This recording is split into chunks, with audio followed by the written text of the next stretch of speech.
Ketika perjalanan dari Bandara Hasanuddin menuju Kabupaten Sindreng Rapang, ketika itu pula hujan sedang turun sangat lebat, mengguyur hampir seluruh kota, dan langit biru pun berbalut awan tebal, menjatuhkan air ke tanah, jalan, dan areal persawahan.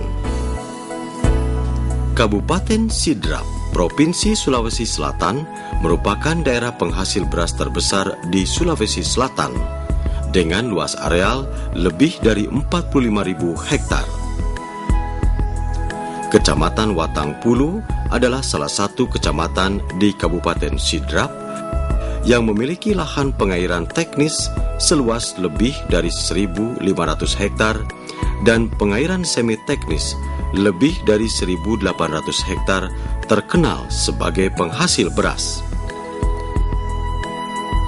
Desa Ciro-Ciro di wilayah Kecamatan Watangpulu dipilih menjadi lokasi pelaksanaan Iptek Dalipi untuk mendongkrak produksi padi yang diakibatkan tanahnya kurang subur dengan teknologi yang inovatif ramah lingkungan.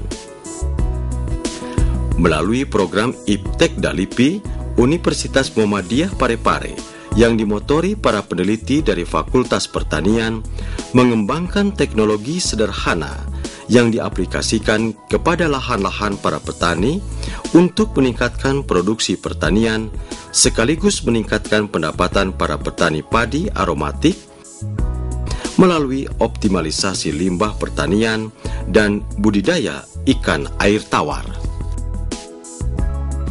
Sistem mina padi sangat potensial diterapkan di daerah ini dengan mengintroduksikan budidaya ikan air tawar, khususnya ikan mas, dengan membuat pakan alami yang telah diformulasi.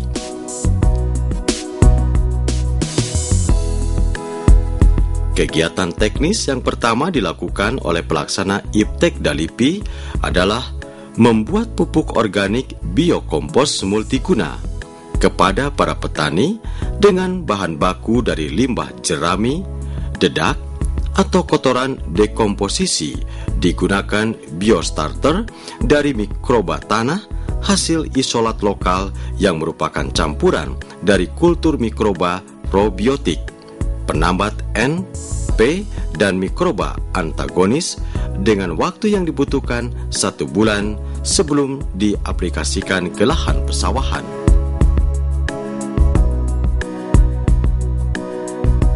Pembuatan pupuk organik dalam jumlah besar dilakukan dengan para petani anggota usaha mikro kecil dan menengah Iptek Dalipi dibimbing oleh pelaksana di lapangan, yaitu diupayakan untuk pembuatan kebutuhan 3 hektar lahan persawahan dan setengah hektar kolam pembesaran ikan dengan kebutuhan pupuk sekitar 8 ton. Selain pupuk organik, dilaksanakan pula pembuatan pupuk organik cair yang diformulasi dari biostarter mikroba probiotik dan limbah organik cair melalui teknologi biofermentasi. Kemudian diaplikasikan ke tanah dengan tujuan mengaktifkan enzim-enzim dari mikroba tanah untuk membantu penyerapan hara oleh tanaman. Pupuk cair ini diaplikasikan seminggu sebelum penanaman. Pembuatan pupuk organik yang berasal dari limbah jerami dan pupuk organik cair untuk mendukung program budidaya padi ramah lingkungan dan ikan mas yang disiapkan oleh Yayasan Agroteknologi Madani untuk kemudahan para petani anggota usaha mikro kecil dan menengah di desa Ciro-Ciroe. Penggunaan pupuk organik ini adalah untuk menekan biaya angkutan dan tenaga serta menebarnya di lahan persawahan, sedangkan untuk mencegah penyakit dan hama, para petani menggunakan biopestisida yang diformulasikan dari mikroba probiotik dan fermentasi bahan organik cair yang berfungsi ganda sebagai penekan atau pencegah hama dan berperan sebagai pupuk pelengkap cair yang dapat diserap secara langsung oleh tanaman melalui daun. pembuatan pupuk organik biokompos multiguna yang kami gunakan sebagai pupuk untuk budidaya padi dan ikan mas di daerah ini, padi. Jadi jeraminya hasil dari petani itu dibuat pupuk organik, diberi tambahan feses, diberi tambahan sekam dari padi juga, kemudian ditambah dengan mikroba, kultur mikroba yang kami coba produksi sendiri di laboratorium. Awalnya memang kita aromatik, Pak, tapi karena kendala waktu pertama kita lakukan di sini itu tikus, sementara tikus itu sangat senang dengan padi aromatik, kami memutuskan untuk tidak menggunakan padi aromatik, tapi mengganti dengan padi varietas lain yang non aromatik tetapi mempunyai nilai ekonomis di pasar sama dengan padi aromatik, yaitu padi varietas Pembramo. Nah, introduksi yang kita masukkan di sini kita menggunakan teknologi organik. Organik itu kita tidak mentolerir penggunaan pupuk kimia seperti urea, NPK, KCl dan lain-lain, dan pestisida kimia. Jadi ini yang introduksi teknologi di petani ini. Nah, hasilnya kami tidak muluk-muluk memberikan peningkatan karena secara umum sebenarnya itu organik, menurut orang-orang itu justru menurunkan hasil. Tapi kami mencoba treatment kami bahwa minimal hasilnya tidak turun, tetapi sama dengan konvensional atau non-organik. Jadi kami mencoba dengan 2 ton per hektar pupuk organik, biokompos multiguna, kemudian ditambah 1 liter pupuk organik cair dari pupuk organik cair yang kami aktifkan sebelum penanaman. Itu kami coba dan hasil waktu panen pertama itu memang tidak terjadi peningkatan signifikan, tapi kami bisa mendapatkan hasil sampai 2,5 ton ya Pak. 2,5 ton pada saat itu kondisi kemarau yang sangat panjang. Di sini waktu itu petani banyak yang gagal panen dan kami tetap pada ini awal tidak menggunakan pestisida. Nah, pada musim kedua ini kita sudah kembali kita organik lagi, kita tambah dari areal 3 menjadi 4 hektar dari tahun waktu tahap 2 sampai menjadi 4. Oh, 2 dari 2 jadi 4. Dari 2 jadi 4.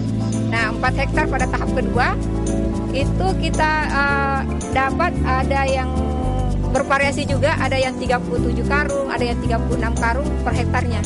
Itu sekitar 3,6 ton, Pak. Tapi ada sebenarnya yang menghampiri 4 karena itu dalam satu karungnya itu ada yang lebih 100 Pak ya.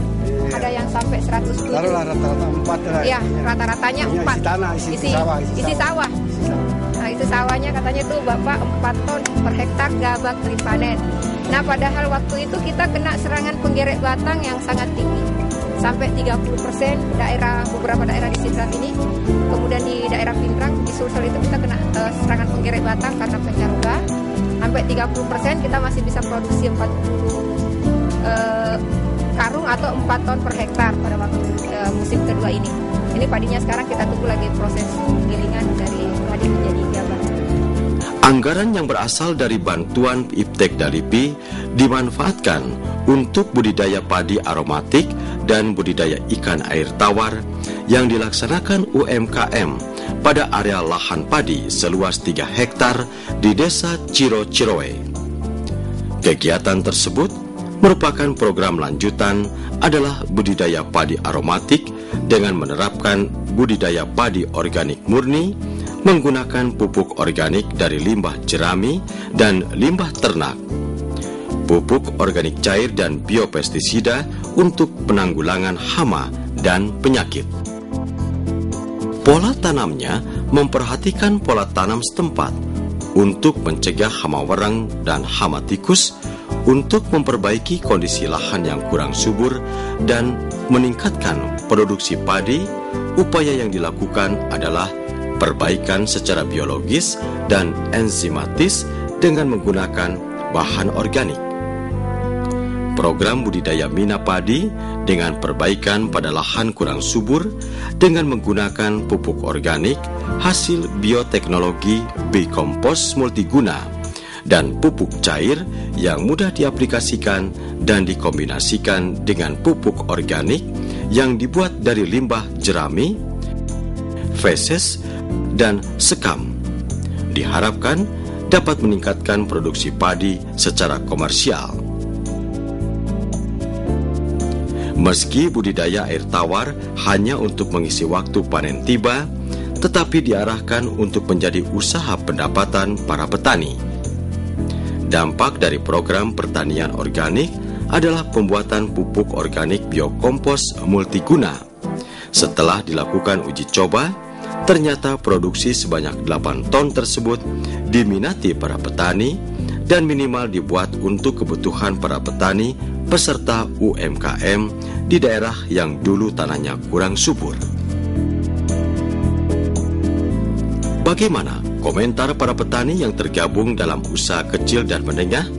Mereka mengatakan sangat gembira karena bisa meningkatkan produksinya dan membuat lahan-lahan yang tidak subur dengan pupuk organik yang ditebar sebelum masa tanam meningkat produksinya. Pertamanya saya tidak mengikuti, tidak. Nanti saya lihatkannya, nanti ini keduanya saya mengikutinya. Karena saya sudah lihat, artinya gerakan-gerakan itu di lapangan, ini kan ada hasil. Nah justru karena itu, yang untuk kedua kalinya saya ikuti. Dan saya melihat keadaan tanah, biarlah kembalilah seperti awal-awal yang dulu. Alhamdulillah karena kita sebentar hasil yang sudah yang lalu-lalu ya artinya adalah penambahan dan ada manfaatnya juga dengan kompos. Dan apa yang dikatakan tadi Ibu koordinator LIPI artinya tidak ada bedanya dengan kata-kata saya. Program Iptekda LIPI yang dilaksanakan Universitas Muhammadiyah Parepare, Yayasan Agroteknologi Madani, dan kelompok tani Cempa Desa Ciro-Ciroe Sidrap telah mengubah pola pikir dan sikap petani yang mengelola usaha tani monokultur menjadi polikultur. Limbah pertanian seperti jerami, sekam, dedak, kotoran ternak yang sebelumnya dibuang atau dibakar telah menjadi bahan baku pupuk organik yang merupakan sarana produksi dengan nilai ekonomis yang tinggi. Diharapkan dengan introduksi teknologi yang ramah lingkungan dapat mengubah pola pikir dan pola bertani masyarakat yang akhirnya meningkatkan pendapatan petani dengan tetap mempertahankan prinsip berkelanjutan yang berimplikasi pada taraf hidup para petani, khususnya usaha mikro, kecil, dan menengah peserta program Iptekda LIPI. Pendampingan UKM model Iptekda LIPI berhasil memenuhi sebagian besar di antara usaha mikro, kecil, dan menengah dalam mengatasi permasalahan klasik yang dihadapi, yaitu teknologi, modal, manajemen pemasaran yang bermuara pada keinginan untuk maju dan meningkatkan pula kesejahteraannya. Kurang suburnya lahan pertanian seperti di desa-desa Ciro-Ciroe, Kecamatan Watangpulu, Kabupaten Sindreng, Rapang, bukan masalah lagi. UNRAM Parepare dan LIPI telah menyingkirkan permasalahan dengan penerapan teknologi ramah lingkungan dalam rangka meningkatkan produktivitas petani padi aromatik melalui pemanfaatan limbah jerami untuk budidaya ikan tawar dan jamur merang.